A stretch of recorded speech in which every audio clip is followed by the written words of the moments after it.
Hello, we are live at AHR in Las Vegas. Welcome to JCI's part 2 of the control webinar series, ASHRAE 36 Demystified. In this episode, we will be applying ASHRAE Guideline 36 in real projects from design to deployment. Just a quick note, we had such a great engagement from our part 1 of this series, which was talking about the scope of ASHRAE Guideline 36, that we developed a Q&A document from that session that we'll be including in the chat. So if you're in that session, great. If you weren't, still take a look at this document. It's a great resource for everyone. With that, I'd like to talk a little bit about our main speaker, Bernard Clement. With Bernard's background, he is among the world's experts in global HVAC strategy, having lived, learned, and worked across 3 continents, including Europe, Asia, and North America, in his 25-plus year at Johnson Controls. Bernard's areas of expertise include market strategy, new product launches, sales enablement, and advanced HVAC applications, including new technologies. Bernard has a Master's of Science from a renowned engineering school in France, as well as a MBA in finance from Marquette University. Bernard is a member of the International Code Council Pandemic Task Force, the American Conference of Governmental Industrial Hygienists, the American Society of Heating, Refrigerating, and Air Conditioning Engineers, and the American Society of Healthcare Engineers. Bernard is working very closely with the International Well Building Institute as a well-accredited professional and advisor for their air well concept, as well as well faculty. He is a native of France in Bernard, and Bernard is fluent in English, French, and Italian. He is currently based in Milwaukee, Wisconsin. And with that, let me pass it along to Bernard. Thank you, Charlie. Too many nice words here. Good morning, good afternoon, everyone. Yes, we are live from AHR in Las Vegas, and we're super excited to bring you all this information. Yesterday, I was at ASHRAE Guideline 36 committee meeting. The industry is working super hard to add additional pieces of equipment to the standard so that this guideline is going to become more and more ubiquitous. What was even more exciting to me at the conference was seeing more and more projects that have been done successfully, saving tons and tons of energy, reducing the operating cost of buildings. So Charlie talked about sharing some questions in the chat. I took 3 questions that were most important that I wanted to cover here. The first one is, are the guidelines applicable to DX system? And why the principle and the physics in the buildings are the same. There are some limitations, and this is why it is not recommended to use the guideline for a rooftop DX. There's problems at the low end of the airflow. The second is, how is the fan coil operating? There is a whole section of the guideline on fan coil, and that's pretty well detailed what is done there. And we first modulate the valves, cooling and heating, and then modulate the fan. And then finally, where can I find diagrams, documents, and everything? Well, if you look in the guideline, you buy the guideline from ASHRAE, there is an attachment, which is the version of the guideline in a Word document, and I've showed you on the screen where to find it. And that allows you to download all the tables for the IO count. It allows you to download also all the graphics and all the sequence of operations. So that's a pretty helpful document. This is the only document that I've seen from ASHRAE where actually you could have the Word version at the same time. So if you're looking for those documents, they are available from ASHRAE. So a little reminder before we start, right? The guideline is basically, people think of it as an energy saving solution. I personally think of it as energy, comfort, indoor air quality, but more as a common language across every member of the industry, making sure that the designer is expressing to all the project people and communicate clearly what they need. The control engineer is designing what the designer wanted, and the commissioning agent is commissioning to the same standard. So, and repeating this over and over is actually saving cost. You know, we've seen too many projects, quite frankly, and my guest is here to testify where we are finished, and we find out that this is not the thing that the customer wanted, and we want to suppress those things. So, if it is so great, why is that not adopted in each and every building? Since we are in the AI time, I used Copilot and I said, what are the most important challenges to deploy ASHRAE Guideline 36? And it was pretty much spot on. My guest here asked me to add the last one, and we're actually going to start with this one. It all starts at when the building is designed and when it's being bid. And what we've seen is three ways where people are actually using to specify Guideline 36. And there's one that we prefer over the others because we think it's most adaptive. The first one is we see people flat speccing ASHRAE Guideline 36. The building shall be compliant with ASHRAE Guideline 36. Well, this sounds easy to do. There are so many options in the guideline that it is actually quite challenging because that is going to generate more RFI during the project afterwards. And we'll go through some of those later. We've seen also people that cut and paste from the guideline and then change a little word into it.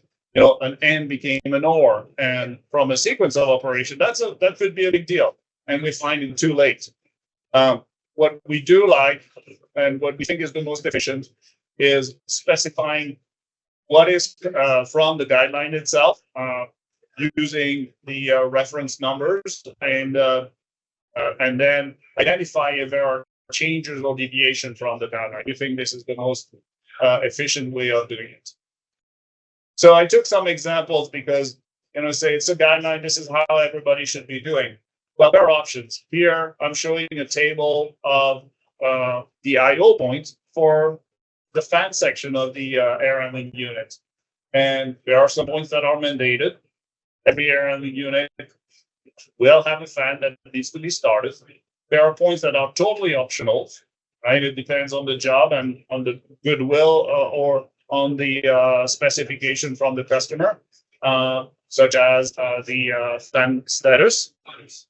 This is not a mandatory point, and there are points that depends a little bit on the design. If I've got multiple stages of fan, I'm going to have more points than if I don't. There are also options that are based on the equipment itself, right? If I have a separate outdoor air damper for the minimum outdoor air, am I using Delta P or airflow monitoring station in the outdoor air duct? There are also options that relates to the software that is being deployed. I deploy the guideline. Are we doing only the air side? Are we doing the air side and the water side? Do I need to generate the request from the water valve to the central plant? If the central plant has not been prepared for it, it's not needed. And all this, you know, you think you can solve this during the project, but this is going to end up in being different bids from different OEM, and you might see different prices, and that is not justified. It's because people have bid it differently. So during the execution of the project, there are lots of things, and the first thing is we've improved significantly because we're delivering canned application. So in a lot of those challenges that have been identified, canned application is going to solve a lot of those, right? The first thing is, yes, the guideline is not complex. The computing is intense. And having canned application is going to reduce the pressure on the customer, on the project. They can just select what has been done. There has been a lot of verification because there's a lot of people that have been involved in those sequences. There's been review and so on and so on. The commissioning is it can be reduced because all the sequences have already been verified several times. Because those applications are already built, they've got less chance of being VAVE during the project. It would actually cost more to remove some functions from a canned application. And then lack of compliance and verifications, because those applications are canned, there are lots of eyes that have looked at it, and there's a lot of good verification. So I'm going to show you, we've shot a video before this sequence because we're in conditions that are a little more difficult than in our studio. But we've shot a video to show you how that happens to select those applications. In this video, I will show how simpler programming ASHRAE Guideline 36 can be.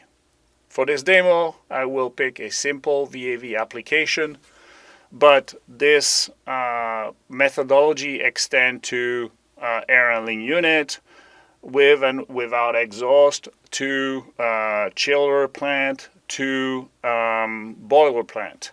By selecting the type of application, it provides me a wizard with the information that are relevant to this application.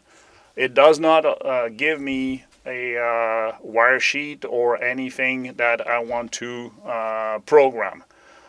This application is for the VAV is showing me that what type of damper I have, whether I have a reed, coil or not, the sensors that I want to install.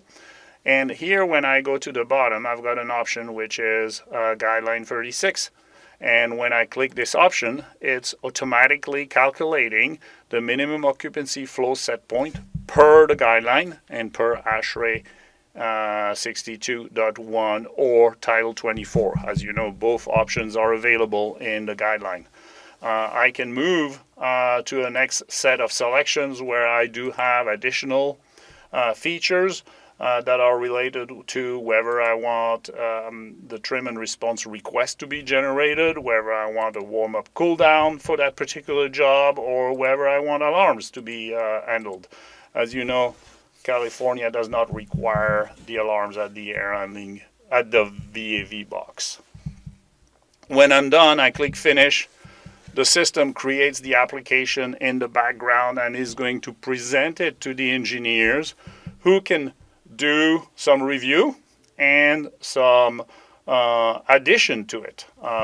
The application is here. I can see the logic, and I will pick, for instance, the supply flow set point control, where everything can be reviewed here and is available for a review. The engineer can also add some side loop. For instance, if you've got an exhaust fan close to your VAV box, that might be something you want to get the point and into the controller, and that is feasible. The engineer can also select what are the points that he wants to expose on BACnet, and there is quite a lot available because when we look at the guideline, there is over 250 points available for a VAV box. But in essence, most of the work has been done. The challenge resides in having the right information at the time of making the selection. So now that we've configured the various applications, we are going to move to the engine level. The engine is the part of the application that is building the relationship between the various components, between the VAV and the AHU, between the AHU and the chiller, or between the VAV and the boiler. That is done at the engine level, and that's the next tool we're going to look at. For the engine level logic, we are providing two templates, one for the air side and one for the water side. we will go through the airside template this morning, and this is where we can click on the application, and applications of 2 times 25 VAV boxes has been created. The engineers needs to select the number of VAV boxes. Of course, we don't know how many were created when we went here. You can choose the type of ventilation that mimics what we've seen in the VAV boxes, and the whole logic is existing here. For an engineer to get into the program, it has been clearly identified which segment of the guideline we're talking about on this wire sheet, and you can understand the logic that has been created, add to it, and remove. This is perfectly doable. As you can see, this can be fairly tedious. Many engineers have done those kinds of logic, so it's not difficult, but rather tedious. Outdoor air temperature sensor is another example. And that's basically all we're providing. So instead of starting with blank wire sheets, we are getting into a pre-programmed application. It makes it easy. Still a lot of work that needs to be done by the engineers in terms of matching the right application. Thank you. So let's go back. I hope that was clear. If there's questions, we'll be happy to answer after these sessions. So when I go back to all those challenges, the other big thing that is that has happened is that we now have third-party verifications, right? And that again touch on a lot of the similar point that the CAN application was touching, right? Those applications are complex. The more people are looking at those applications, the better they're going to be. And then all the variability that existed between manufacturer has been reduced because a third party is looking at it and making sure that what Johnson Control is providing is in line with what Trane is providing and what the guideline requested at the beginning. So lots of good thing, and this is thanks to the California Energy Commission that has led this effort. Of course, because there's another set of eyes, reduce commissioning, no need to less risk to have a VAVE happening to the project because it's been verified already. And then this lack of compliance, well, the California Energy Commission is actually asking us to register, and we're still working with them to get our product approved. So the California Energy Commission has a website where all the vendors and their product are going to be approved and reported. So really something that is adding value to the project. Then let's talk about update. Yes, there are limitations. Yes, those applications are complicated, and the old industry workhorse of the X9100 is not going to be able to run Guideline 36. You won't be able to run the Guideline 36 on N2 also. There will be some update required, but it's not only the controllers. You need to make sure you have a VFD on your air handling unit. Otherwise, there's no chance of running the guideline. So it's really making sure we're ready. MetaSys has some limitation, and we're showing there here. The first is there's different types of network. We recommend to use IP controllers first and foremost. Yes, it runs on MSTP, and we've done many projects on MSTP. My guest here has done several of them, and that works really well. We recommend to use the generation 4 of MetaSys, the black box, and the revision 15 of MetaSys has seen an expanded memory or remapping of the memory, which allows us to reduce the number of controllers that are needed to run AHU. Now, my guest here has run the sequence on previous generation of Metasys. It is always feasible. But the challenge is he was not using canned applications, right? He was building and optimizing to what was needed for this particular, for the job that he was doing. If an application was too big, he could split it between two controllers. Many options were available to him. He mostly worked on the revision 2018, and every time there's a new release of the guideline, there's more code that is being added because there's more options and so on and so on. So really, the recommendation is here. So when I saw this recommendation, this challenge, at first I said, I've never heard that one really from sensor quality and the control logic. But when I step back, I thought about it as how many jobs have we done in the industry, and where at the end of the job we knew what were the sensors that were impacting the application. We've got universities that are spending their time doing those kinds of things and giving us feedback so that we know where we need to focus. So that's also a benefit from having a guideline, because everybody is able to benefit and talk the same language. And then from a control loop performance, remember that Johnson Control is running track on all their controllers, and that helps in making sure that we're going to tune to the best possible value. Remember, the guideline is heavily depending on set point reset strategies, and PRAC has been designed to handle those types of things. So really, there's additional benefits here from Johnson Controls.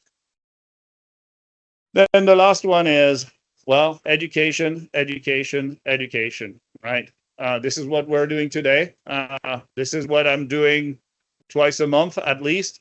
I'll be back actually in Las Vegas in March to actually talk to HVAC educators and professors to convince them that they need to put ASHRAE Guideline 36 as part of their curriculum in their training. So super important, so that you or engineers and control company get people that are already being maybe not proficient on the topic, but have heard about it and can hold their thought. So how does a modern BAS platform help us with the guideline and commissioning? Lots of things. We've seen first, how easy it is to select an application. So that's the first step. That's where it's helping. We also have in Metasys the energy management suite, and we can use it to actually track the improvement of a project that has been designed for this. We can measure the energy before, during, and after, and demonstrate progress. And that's something you can use to report to your leadership and say, hey, we've done that. Then also, as part of the guideline, there are some commissioning that has been thought through, and that's something that we keep adding more and more in the technical committee. We discussed some of this, but what is done today is the ability to actually map all those points in the commissioning so that I can send all my VAV boxes at minimum airflow or at maximum airflow, so that I don't have to go one by one putting the boxes in certain position. So that's super helpful. That is going to reduce the time to balance your system. So what are the implementation strategies that we recommend for the guideline? And we've basically split it in two. The first thing, even before thinking, training. ASHRAE is providing some really good training about the guideline, and I would recommend to spend the time and the money to go through a training. It will speed up how you're going to be proficient about the guideline. The next one is, if you've got a project, a new project, try to select what your standard is going to be. And then if you've got retrofit, the first thing you need to do is to look at what you've got in your system, look at what equipment is available, what controller, what network that you have, and decide on what needs to be updated in what order, and try to design some kits so that it's easy to upgrade one by one. Now I'm super excited to have my special guest and good friend Chris Gosline, who Chris has been 17 years with Johnson Controls, and he has started he started as a system technician in the field in our branches, and now is a global process owner. He's served many years on ASHRAE Guideline 36 committees, and not only he served on the committee, but he implemented what he was recommending. So he lived the pain in the field to say, yes, that makes sense. Oh no, that doesn't make sense, right? You know, all those people that write code and never go and touch the field is done the opposite. So Chris, welcome. Thank you. Thank you very much.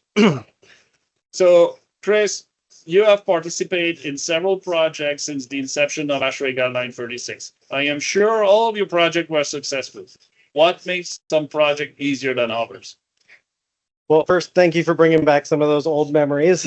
I think what makes a good Guideline 36 project successful, what makes it unsuccessful? And really what makes it unsuccessful is ambiguity in what is being specified. So really having a clear specification is very key to being successful with a Guideline 36 project. You mentioned it in your presentation about specify by section. I will shout at the top of a rooftop that top of a rooftop unit that we need to have specify by section if we want it to be very clear.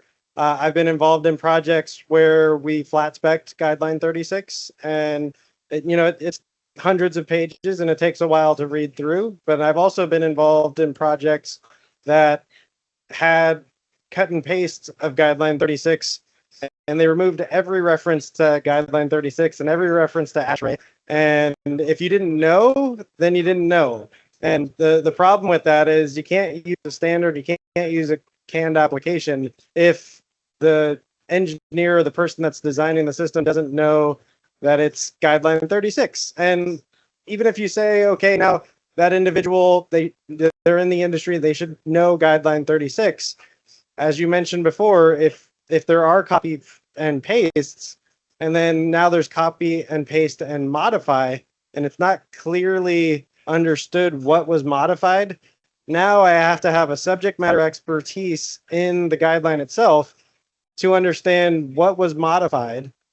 And then I have to understand what the impact of that modification was, because there's section 5.6.2.13. And if you change one sentence there, does that affect section 3.2.5.6 or the other myriad of sections that go in line with that? So specify by section really makes a successful project, because you can say that I want my VAV for the third floor of this facility to follow section 5.6.3 and hard stop, right? We're going to say 5.6.3. But now if you want to modify, you can say 5.6.3 with the exception of this section here, we're going to modify this piece. And that makes it clear for everybody at the table. If you have, 5 different manufacturers or controls organizations that are bidding the work, it's very clear, and you'll get an apples to apples bid of the work that's being performed. And it really gives that understanding. And I think the other piece to a successful project that really makes Guideline 36 work really smoothly is modernizing the hardware. Modernizing not just the hardware from the controls application side, but modernizing the equipment as well. Because when you have the latest and greatest that has the ability and the capabilities to really push hard into those sequences, then you're going to get a streamlined output. When we've gone through and we've done retrofit where maybe we didn't modernize the hardware, we had to pick and choose what could be applied because of processing power, because of resources that are available, because of how how the building was networked, and just to make the system work appropriately, we couldn't do a full G36 implementation the way that we may have wanted to. But we picked and chose, and we had conversations with the customer and the engineer, and we made sure that what was provided was going to add value to that customer. Thank you. What do you recommend to a project manager who is tasked with deploying his first ASHRAE Guideline 36 project? My apologies. I lived that world. When I got involved with Guideline 36, it wasn't Guideline 36.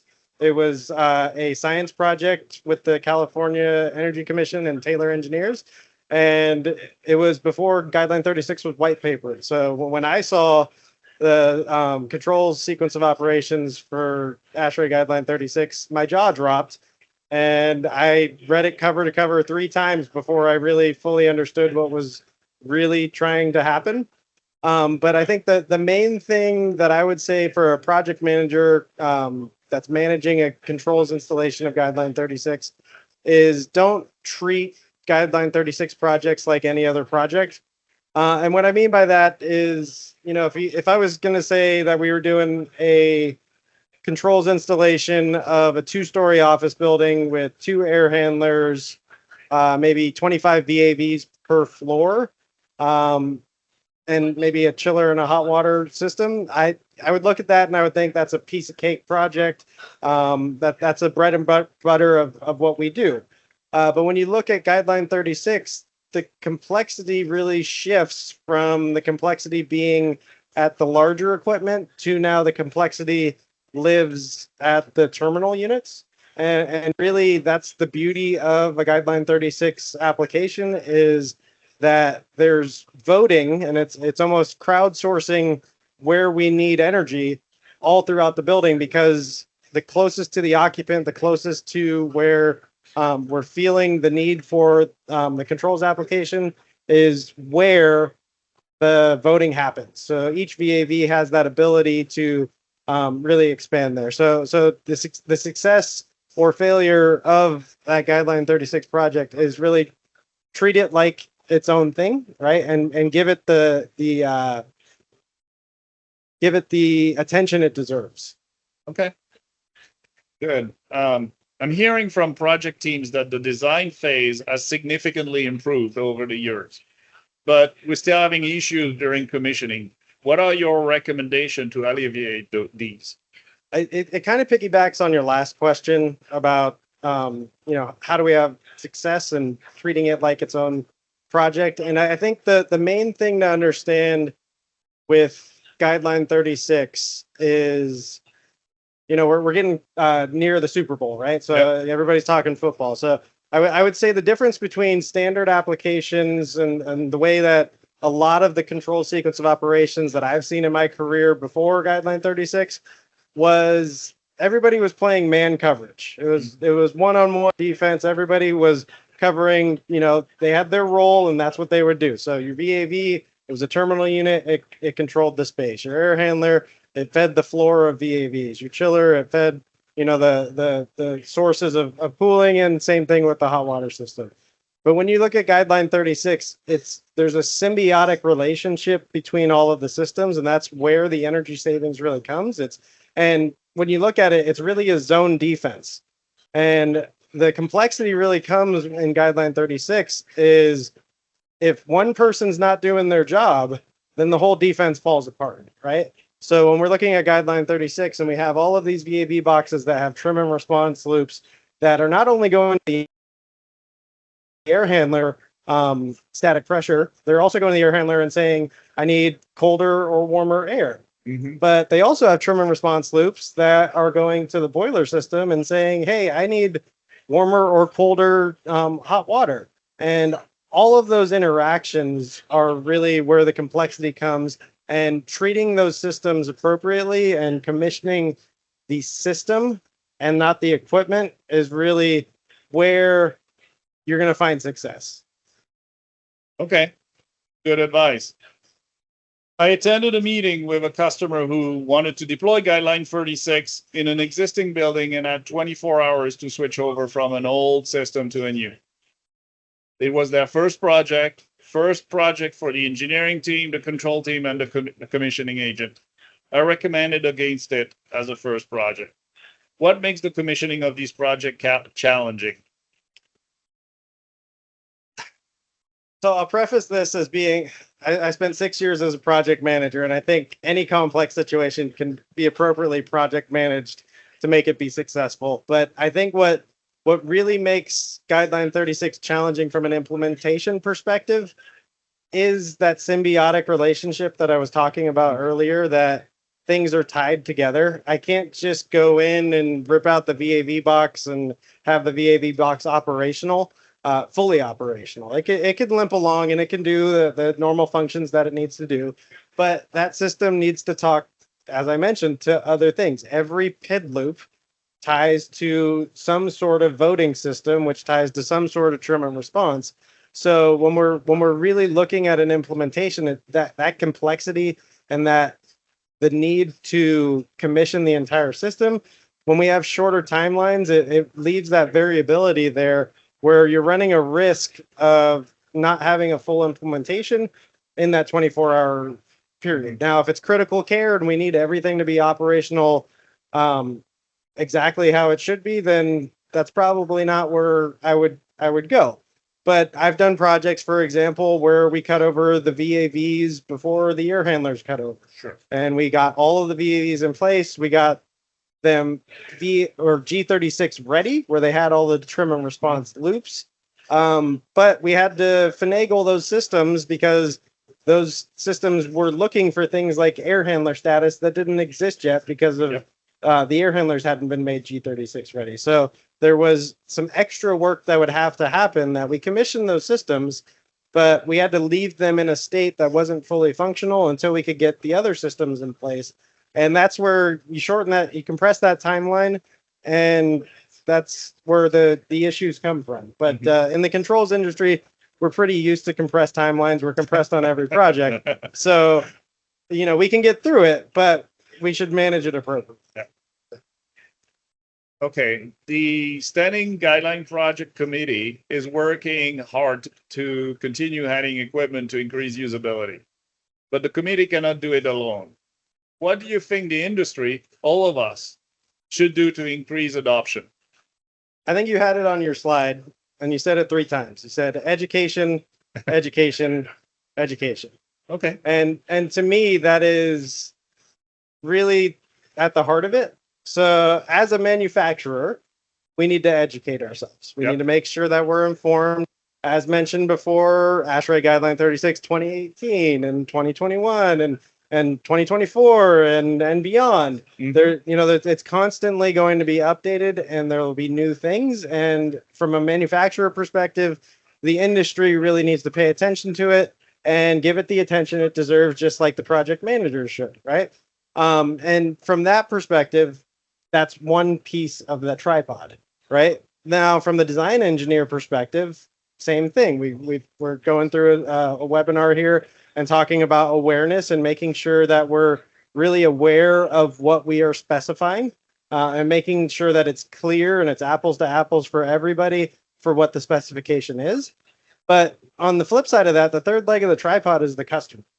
And I think that the customer really needs to be informed as well and understand what Guideline 36 is, because I'll be completely honest, I've implemented Guideline 36 projects where we've implemented exactly per the specification, and the customer's not happy because they didn't realize what they were asking for. There's situations where Guideline 36 may be too much for what they want. If you break it down into like 3 main functions, Guideline 36 is standard, Guideline 36 is energy efficiency, and Guideline 36 is fault detection diagnostics.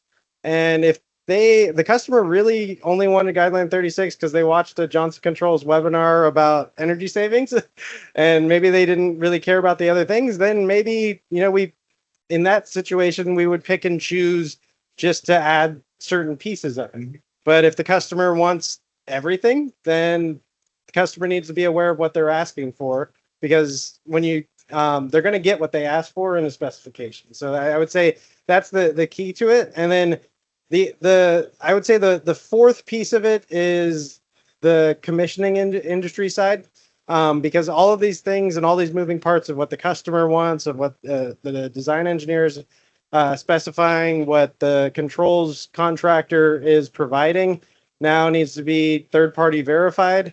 And some things that we're doing are hopefully going to make that easier by having an external third-party verification.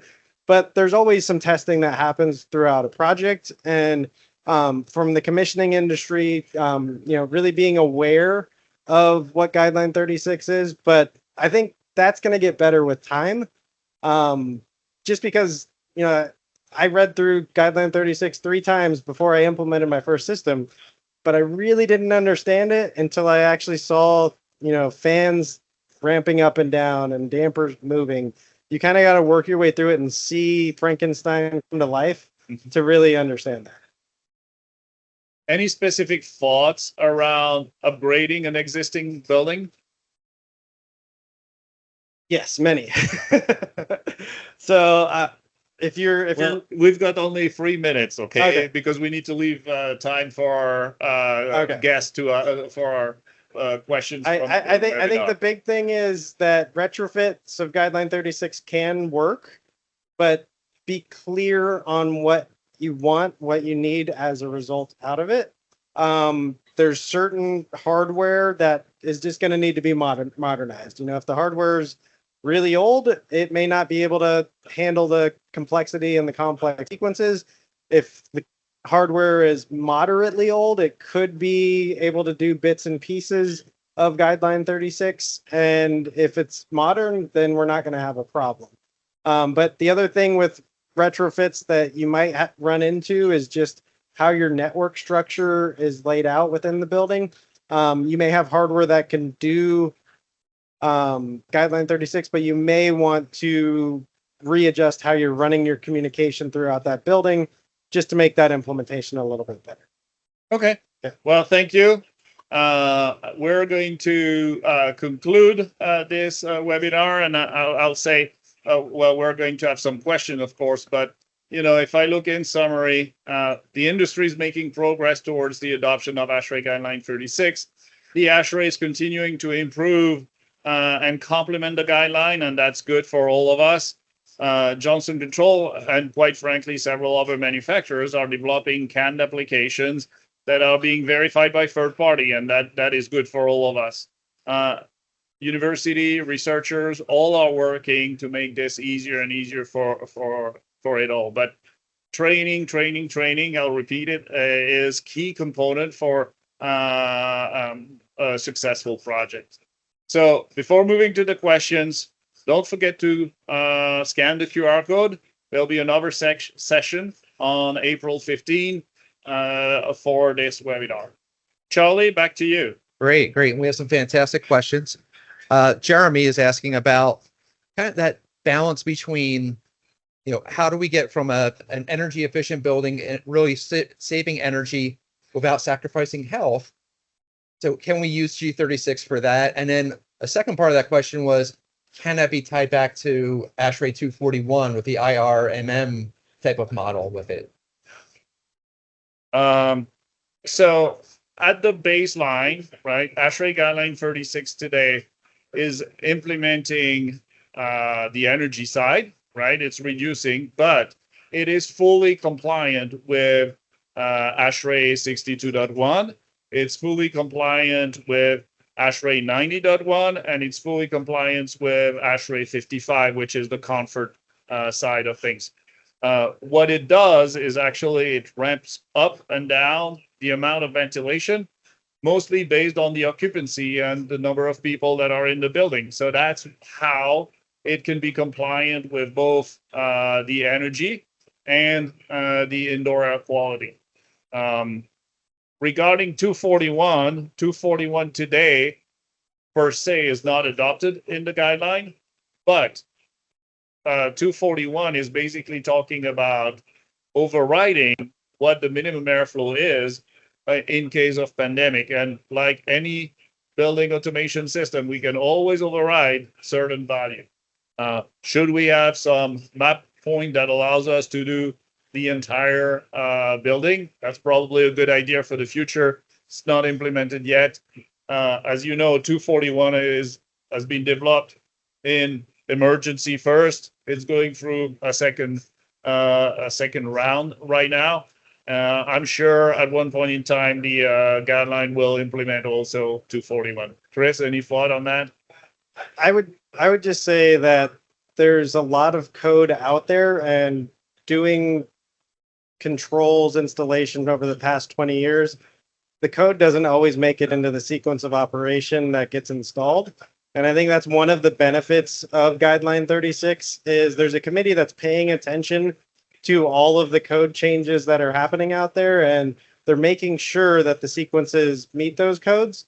And I can't tell you how many installations I've done where it's just a copy paste of a copy paste of a copy paste that's been there for 15 years, and it doesn't meet any of the code compliance. So I'd say that Guideline 36 does a better job of that than most that I've seen. Very good. Another question that came up, and you were actually talking about this during the presentation. Gabrielle's asking about, we mentioned about upgrading to Metasys 15, the generation 4, which, in all respect can be somewhat costly. They're asking about, okay, well, can you do a mix of, Metasys 15, but then still have like lower end controllers, like, older controllers within the system and this one's specifically asking about trim and respond, but I think just in general, how can that be? Can you have this mix of different generation of controllers and different levels? I think the one thing to understand about Guideline 36 is it's not a standard, it's a guideline. And think of it like a tool bag, right? There's all these tools that you have. You go to Home Depot and you can buy all these different types of screwdrivers. And it's just the little stubby screwdriver that you need in that situation where you need the stubby screwdriver. And that's really what Guideline 36 is. So as a customer, as a design engineer that's looking to specify, if all we're trying to do is shave some KWs off of the building, then maybe we just pull out the trim and respond sequence out of the VAVs and out of the air handlers. And without knowing the specific hardware that is on site, it's hard for me to give a specific answer to that. But in general, if it is a programmable controller and it's not a configurable controller, the likelihood is that we can get a good portion of G36 into that hardware. Okay. But it just depends on, once again, what you want. And when you decide what you want, specify by section. Excellent. I would add one thing though, is yes, we can do with all the controls, but we don't get all the bells and whistles of having the canned application. We don't get all the optimization that has been done. So that's a trade-off that we need to think of. Yes, and I think that is a good point.